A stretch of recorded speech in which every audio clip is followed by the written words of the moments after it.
Finally, it was time for JINWOO to take his hunter rank reassessment. And let me tell you, the results were so insane that even the leaders of the country's strongest guild showed up. Even the strongest hunter in Korea came to recruit the guy. But JINWOO's answer left everyone's jaws on the floor. Well, except for one guy, because he's bald. After dealing with those giant bears, JINWOO wasted no time recruiting new shadow soldiers for his growing army. Meanwhile, outside the Red Gate, Dong-soo was pacing like a nervous dad, asking how long they'd been inside. The crew tells him it's been 3 hours out, about 3 days in there. Dong-soo immediately assumes JINWOO's already become bear chap. He starts complaining about wasting his time and getting ready to leave, but then remembers JINWOO isn't even part of the White Tiger. So, naturally, he starts asking what the heck JINWOO was doing there in the first place. The manager explains that JINWOO is a friend and was just curious about the C-rank gate. He didn't think it'd be a problem to let him tag along. But of course, musclehead Dong-soo wasn't buying it. He grabs the manager and starts choking him, demanding to know what kind of prodigy he found this time. That's when the guild master steps in, grabbing Dong-soo's arm and telling him to knock it off. Dong-soo, being the drama king he is, throws shade, calling the guild master a small fish compared to himself. Baek wasn't having any of that and started flexing some terrifying energy, forcing Dong-soo to eat his word. The tension explodes.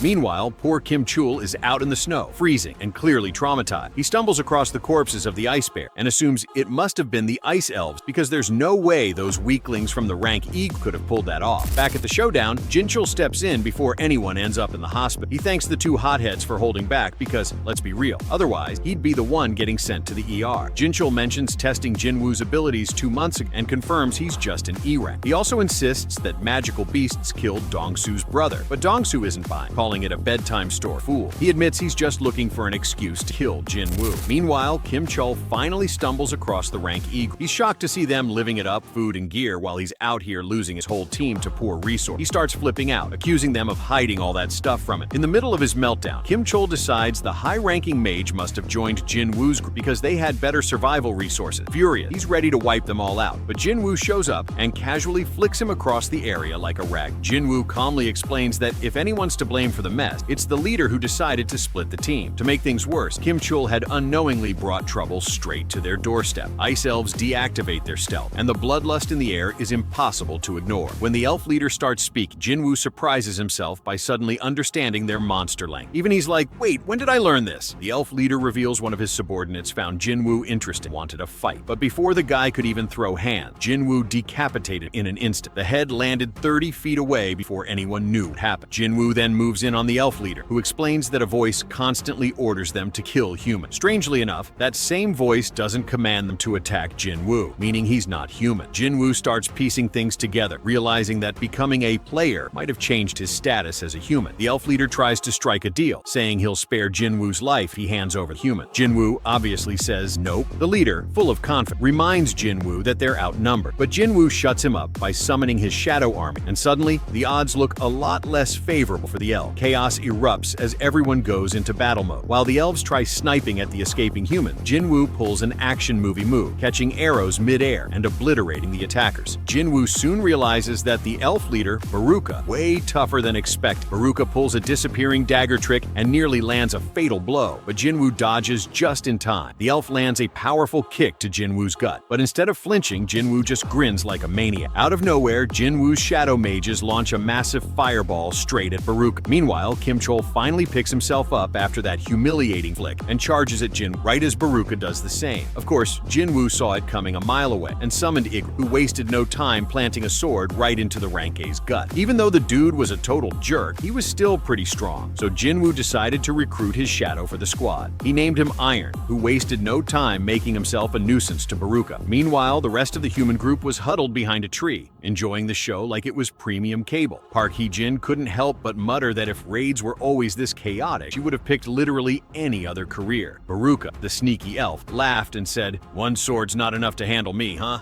Let's bring 2 more into the mix." Clearly, the guy had skill, juggling 3 attackers like he was auditioning for a medieval circuit. But Iron's taunting ability kept pulling Baruka's focus, leaving him open for a sneaky slash from JINWOO. Realizing his entire elf army had been wiped out by these shadowy nuisances didn't help his mood either. Furious, he lunged at JINWOO, laughing at how the kid had thrown away his weapon. Cue JINWOO activating his Thor-like skill, summoning his dagger straight into Baruka's back like it had GPS. Baruka tried to block, but his his weapon got obliterated. The shadows swarmed him, hitting from all angles, but somehow the guy tanked it all. That's when JINWOO turned invisible, slipped behind him, and stuck his dagger where it hurts, announcing, "It's over." Baruka sneered, "Don't get cocky." But before he could finish, Iron was already slamming his hammer right into his face. With that final blow, they took down the boss, netting JINWOO a mountain of XP. But Iron, hyped beyond reason, kept smashing Baruka's lifeless body until JINWOO had to tell him to chill. The Shadow Army erupted into victory cheers, while JINWOO made his way to the group, announcing that it was all clear. The portal opened, and the surviving hunters returned, breathing sighs of relief. Outside, Baek was holding on to the hope that Kim Chul had miraculously saved the day. His bubble popped when he saw only the low-rank hunters walk out alive. Baek grabbed JINWOO, demanding to know what had happened. JINWOO, clearly over it, told him to ask his guild members instead. Baek pressed on, saying 6 members had gone MIA, and he needed answered. JINWOO, now fully done, replied, "I saved 2 of your guys. The least you can do is say thank you." Baek, realizing he'd poked the wrong bear, stammered an apology. Still, his curiosity got the best of him, so he asked Park what was going on. She shrugged, saying she had no clue, except that JINWOO had been in a foul mood ever since defeating the boss. That's when Baek realized JINWOO wasn't your average hunter, and told his manager to recruit him for the guild no matter what. Meanwhile, JINWOO was frustrated because he couldn't extract Baruka's shadow.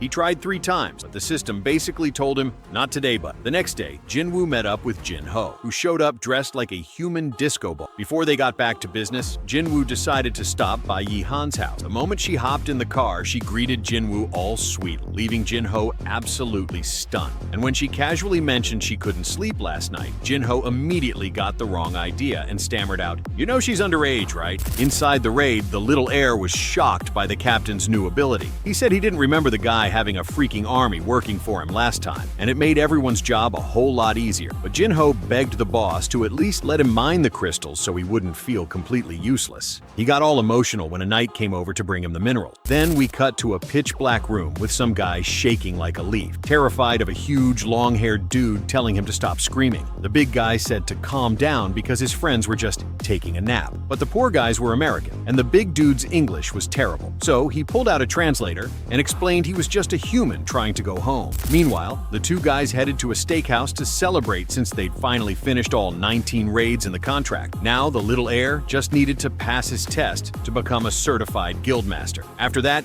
JINWOO mentioned he might go off the grid to avoid certain people. But Jin-Ho, already tipsy from hand sanitizer level alcohol, said if he's annoying, JINWOO should just say it, and he'll stop. Then, all drunk, he said he considers JINWOO more family than his actual brother. The 2 shared a drink to seal their brotherly bond. The rich kid got emotional and ordered 300 more steaks for JINWOO to eat. Meanwhile, that giant monster of a man was locked up and being questioned. He said he was a foreign hunter who got stuck in a gate for 10 years and couldn't escape. And since his English was awful, they were waiting for a translator. The guys were starting to think he might actually be a magical monster disguised as human. So they called in an S-rank hunter to do the interrogation. Of course, they meant Hwang Dong-soo, who was already on a flight back to the United States. All they'd figured out so far was the hunter's name, Il-hwan Sung. At home, Sung Jinwoo told his sister he'd be gone for a week. She teased him, saying he'd been going out a lot lately and asking if he'd found himself a girlfriend. Little did she know the closest thing to that was him getting cozy with her best friend. Finally, our boy returned to the demonic castle. Last time he fought Cerberus, he was level 20, but now he was 3 times stronger and thought it'd be easier this time. He inserted the key and entered the castle. Right away, he got a mission to collect demon soul, and it wouldn't end until he gathered 10,000 soul. But that didn't matter. Even if it were 100,000, he wasn't leaving until he got the items for the life elixir. Meanwhile, at Jin-Ho's mansion, he was trying to convince his dad to let him take over as guildmaster, even though it was supposed to go his brother. The old man started talking about the 3 crazy incidents Jinwoo survived, not to mention the Red Gate raid Jin-Ho didn't even know about. He said Jin-Ho only passed the guild master test because of Jinwoo, and asked if he still thought he deserved to lead the guild. Jin-Ho had excuses ready, but he didn't need them because his dad agreed, with a condition. Since the White Tiger Guild was eager to recruit Jinwoo after the Red Gate, his dad asked if Jin-Ho could bring him in first. Jin-Ho swore he'd make it happen. Back in the demonic castle, Jinwoo had already taken out a bunch of demons, but discovered he couldn't extract their shadows because they were corrupted. After completing the first mission, he earned a pass to the second floor. Tired of walking, he summoned the Ice Bear leader as his mount. But before JINWOO could give any orders,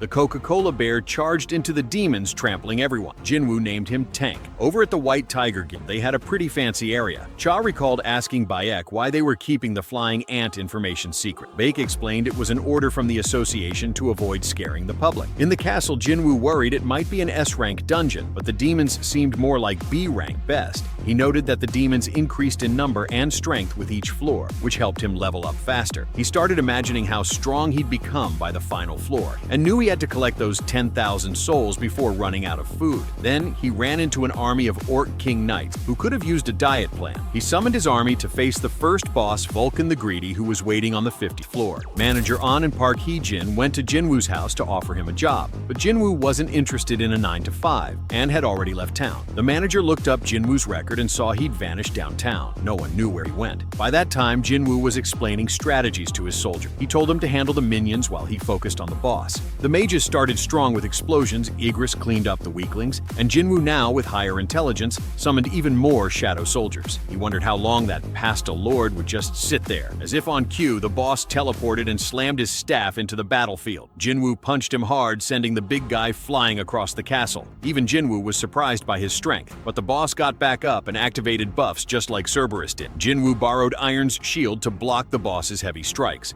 When he found an opening, he threw the shield and tried to attack from behind. But the boss predicted his move, forcing JINWOO to use Dominator's touch to dodge. He realized the boss's glowing eyes were the weak spot. The guy moved like a super athlete, defying physics, so JINWOO climbed a building to lure him up. Leaping into the smoke, he delivered a precise slash to the boss's carotid artery. It's clear our boy has a thing for chopping heads. Another one for his collection. At the interrogation, Dong-soo walked in, calling the emo guy a monster. Il-hwan said he wasn't and offered to take a DNA test if needed. Dong-soo, annoyed at being pulled from his fun, asked Il-hwan what he knew about gates and magical beasts. Il-hwan said their knowledge was just the tip of the iceberg and warned that a catastrophic power had awakened. He said his mission was to stop it, but Dong-soo wasn't buying it and joked that Il-hwan must have been drinking motor oil to spout such nonsense. Il-hwan warned that their hunter army wouldn't be enough and that not even their flashy S-rank hunters could stop what was coming. But now, things are about to get spicy, my friend. Dong-soo finds out that the monster has a wife and 2 kids, and when he mentions the name of the son, Sung JINWOO, he gives a death glare that could freeze hell over. The bald bastard grins and says his son is already a thing of the past. He adds that if Il-hwan wants to say anything, he'll have to wait until they meet in hell. That was it.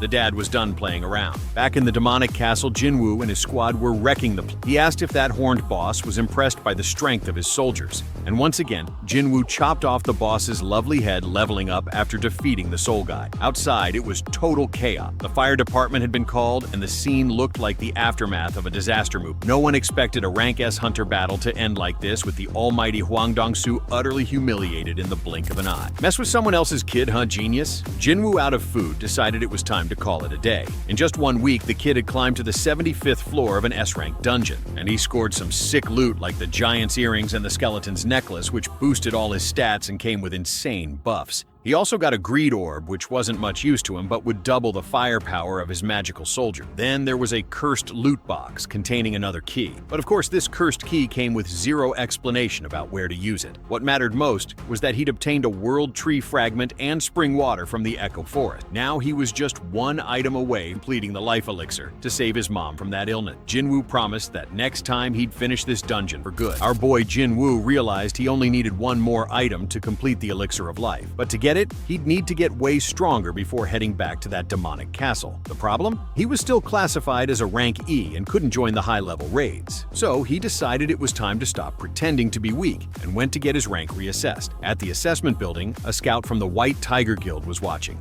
hoping to find some talent to recruit. But all he saw were weaklings, until JINWOO walked in. That's when he froze and called the guild master immediately. Even Bayek was surprised when he heard JINWOO came to reassess his rank. While waiting in line, some nervous newbie was sweating bullets, terrified of getting a low rank and not being able to pay his bills. Another guy tried to calm him down, saying, "Relax, bro. If you at least hit rank D, those smaller guild scouts will be all over you." Finally, it was Jinwoo's turn. Inside, he handed over his info: social security, mom's credit card, Bitcoin wallet password, the whole deal. The lady at the desk joked, "Another frustrated rank E who can't accept he's a loser, huh?" She told him to place his hand on the black crystal, but when he did, the machine threw an error. She thought it was just a glitch and tried again, but it failed a second time. Starting to freak out, she called her boss, who came in to run the assessment himself. And guess what? Error again. That's when the guy started trembling, because he realized it wasn't the machine. It was Jinwoo. His bow-hour level was off the charts. The boss whispered, "This kid's one of the top 10 in the country. He's a rank S." Meanwhile, in a nearby park, Woo Jin-chul was chatting with a red-haired nerd about the mysterious hunter who helped at Red Gate. Jin-chul swore it wasn't Hwang Dan-soo, even though some people thought it was.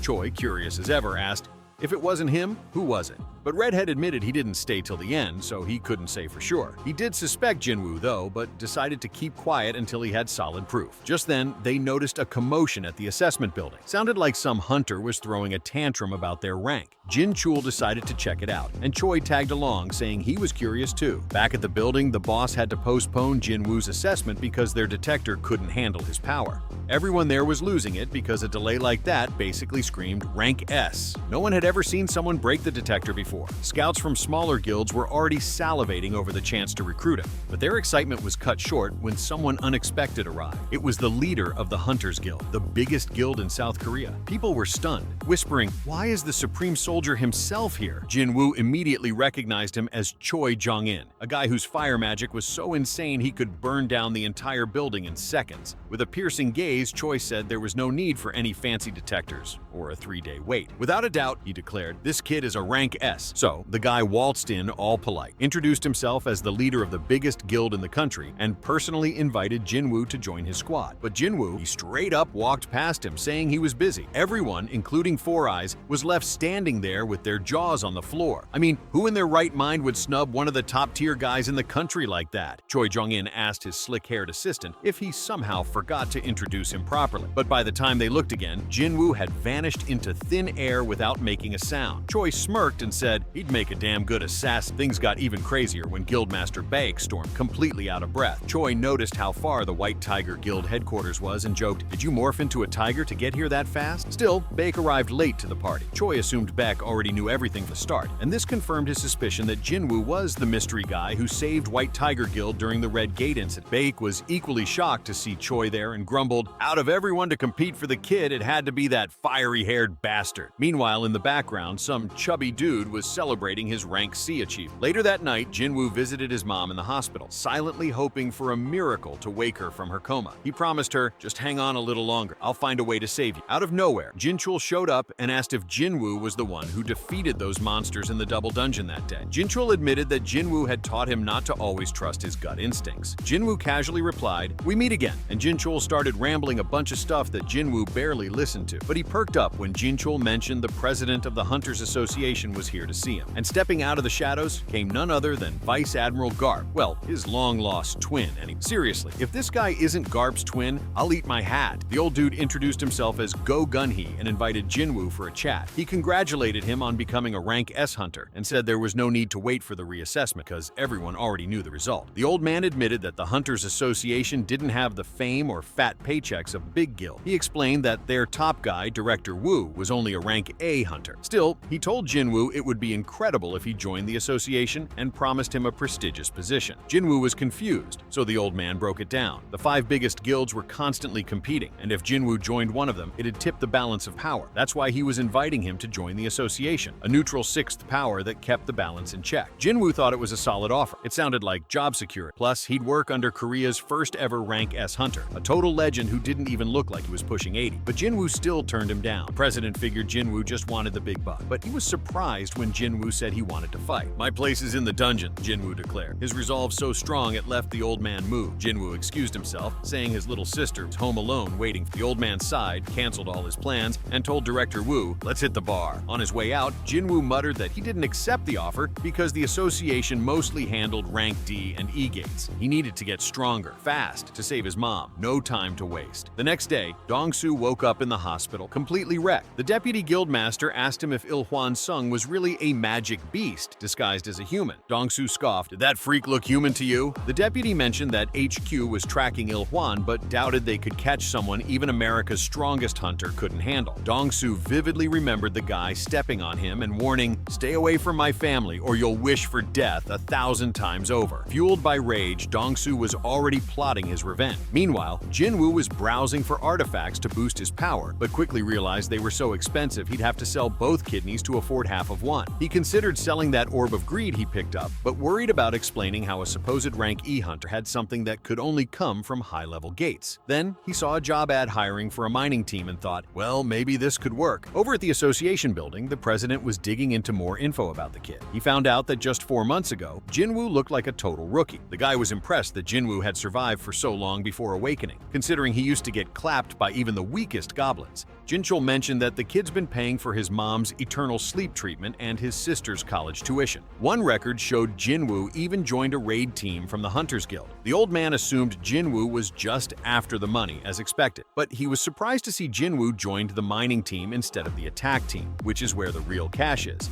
And there he was, looking like a construction worker, ready to get his hands dirty. First, the attack team went in, led by Four Eye. The guy launched a fireball that fried an entire group of chupacabras in seconds. He was so overpowered that a squad of tanks had to block his own attack. After clearing everything except the boss, the attack team called it a day. JINWOO could tell right away that this Choi guy was a beast. He made sure to suppress his presence so he wouldn't get noticed. Right behind Four Eyes was the vice master of the Hunters Guild, Cha Ha Hei-in, aka the ballerina. JINWOO was amazed by her aura, but she wasn't far behind, noticing a strong presence she thought could only belong to President Go. JINWOO had to max out his stealth mode to avoid being detected by her superhuman sense of smell. That's when the mining crew rolled in. They worked hard to gather all the crystals and monster carcasses, but JINWOO, he only had eyes for the dungeon boss. The boss radiated power even greater than Vulcan or Metis from the Demon Castle. JINWOO couldn't wait to go one-on-one with this rank A beast. Out of nowhere, he overheard the crew gossiping about how they brought a rank E to work. Meanwhile, some wannabe tough guy bumped into him trying to flex, but one icy glare from JINWOO made the dude nearly wet himself. Everyone started questioning if this guy was really a rank E because he looked way too strong for that. When it was time for a break, the whole crew rushed off to eat. But not JINWOO. He kept mining, saying he was almost done. Once he was finally alone, he bolted straight into the dungeon at full speed. He figured he had an hour-long break, which was plenty of time to sneak a peek at the boss. JINWOO knew he couldn't kill the monster because that would close the portal and cost the Hunters Guild a fortune, but he just couldn't resist the temptation. He had already summoned his dagger when Cha caught him red-handed. And that's where the episode ends, folks. Smash that like button and subscribe to get a waifu delivered straight to your mailbox. If you enjoyed this video, you're gonna love the next one popping up on your screen. Thanks for watching. Peace out.